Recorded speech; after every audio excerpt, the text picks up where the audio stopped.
বাংলাদেশের প্রাক্তন প্রধানমন্ত্রী শেখ হাসিনা তিনি এখনো ভারতবর্ষে রয়েছেন। কেমন আছেন তিনি? যেভাবে যে কৌশলে তিনি তার সরকার হারালেন, তারপর অনেকগুলি প্রশ্ন, যে প্রশ্নগুলির উত্তর খোঁজার আমরা চেষ্টা করছি, যে উত্তর কিন্তু এখনো পাওয়া যায়নি।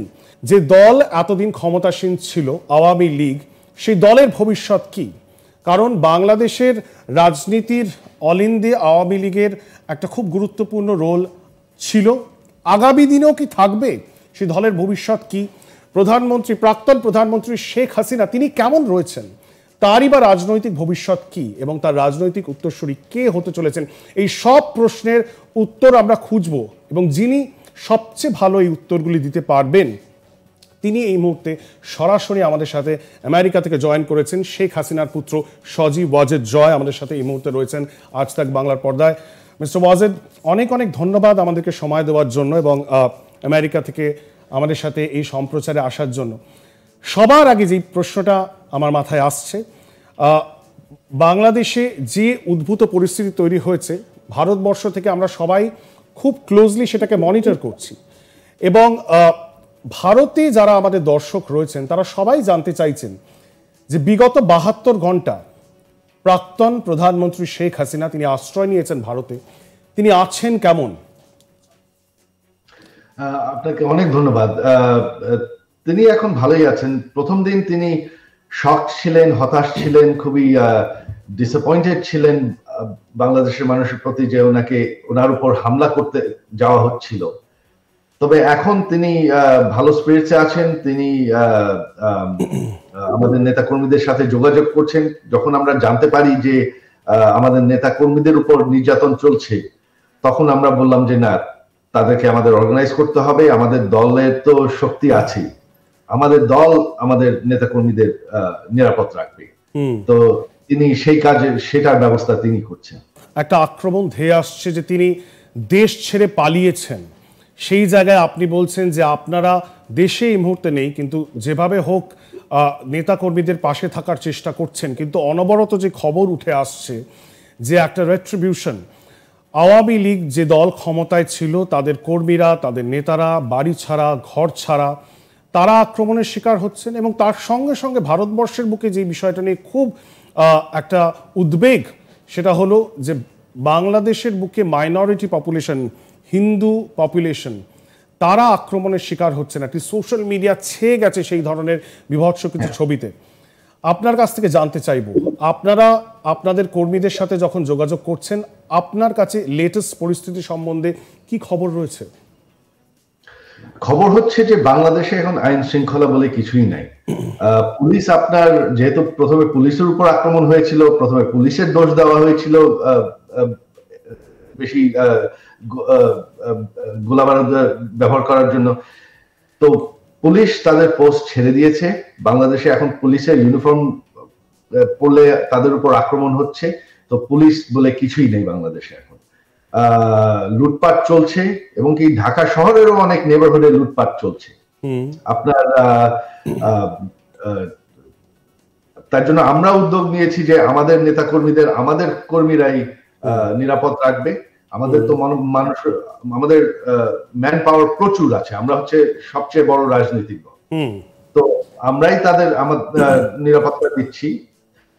তবে সারা দেশে হিন্দুদের, মাইনরিটিসদের প্রোটেক্ট করা, এটা ল এনফোর্সমেন্ট ছাড়া সম্ভব না।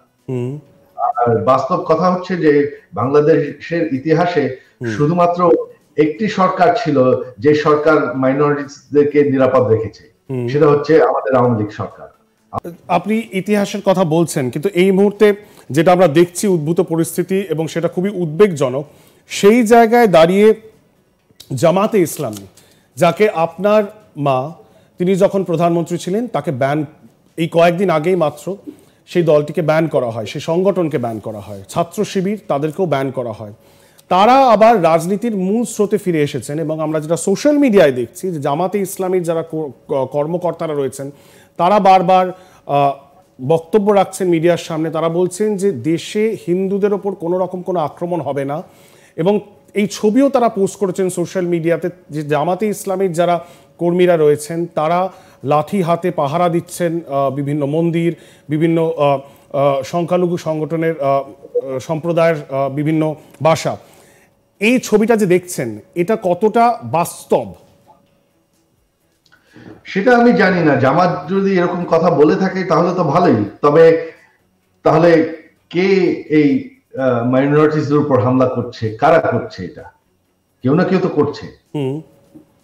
তো কারা করছে আমি তো ঠিক সঠিক বলতে পারবো না, তবে স্বাভাবিক নিশ্চয়ই একটা মিলিটেন্ট এলিমেন্ট আছে। জামাত যদি তাদেরকে সমর্থন না করে তাহলে তো খুবই ভালো। বেশ বেশ, একটু যদি শেষের মুহূর্তগুলো আমরা জানতে পারি, কারণ আমাদের কাছে অনেক রকম ঝাপসা কিছু খবর এসেছে, স্পেসিফিক নয়।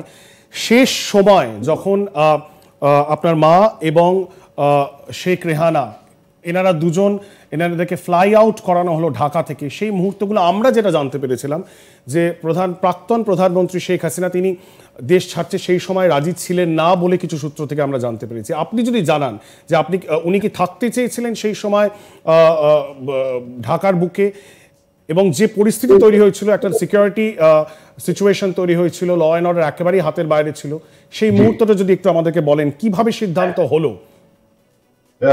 সিদ্ধান্তটা হলো যে আসলে আমার মা সিদ্ধান্ত নিয়েছিলেন শনিবারেই যে তিনি পদত্যাগ করবেন এবং তিনি একটা স্টেটমেন্ট দিয়ে পদত্যাগ করবেন। তারপর সংবিধান অনুযায়ী পার্লামেন্ট নতুন একটা নির্বাচন করবে যাতে একটা স্মুথ একটা ট্রানজিশন অফ পাওয়ার হয়। তবে তখন ছাত্ররা ঘোষণা দিল তারা গণভবনে যাবে। তো এই মুহূর্তে তখন আর্মি ডিপ্লয় হয়, আর আর্মিকে ইনস্ট্রাকশন দেওয়া হয়, পুলিশকে ইনস্ট্রাকশন দেওয়া হয় যে আমরা কোনো ছাত্রছাত্রী প্রোটেস্টার্সদের জান হারাতে চাই না। আমার মা এই সিদ্ধান্ত নিয়েছেন যে এই প্রোটেস্টারদের রক্ত আমি চাই না, আমি পদত্যাগ করব। তো তারা যখন প্রোটেস্টার্সরা যখন আর্মি ব্যারিকেডে পৌঁছায়, আর্মি আকাশে গুলি করে, প্রোটেস্টারদের গায়ে গুলি করে না। তাতে প্রোটেস্টাররা থামে না। তারপর তো আর্মির আর কিছু করার নেই, তারা ব্যারিকেড ক্রস করে চলে আসে। তখন আমরা বুঝতে পারলাম যে এই প্রোটেস্টাররা গণভবনে অতি শিগগিরই পৌঁছায় যাবে। আমার মার সিকিউরিটি ওনাকে, আমাদের যে এসএসএফ, ওনাকে একটা সিকিউর লোকেশনে নিয়ে গেল, সামরিক বিমানবন্দরে নিয়ে গেল যে হেলিকপ্টার রেডি। তখন আমার মা আমার খালাকে বললেন যে তুমি ওঠো, আমি দেশে থাকবো, আমি যাব না। তো আমার খালা তখন আমাকে ফোন করলেন। আমি তখন আমার মাকে বললাম যে না, তোমার যেতেই হবে, তোমাকে মেরে ফেলবে, তুমি দেশে থাকতে পারো না, এটা একটা মব হয়ে গেছে।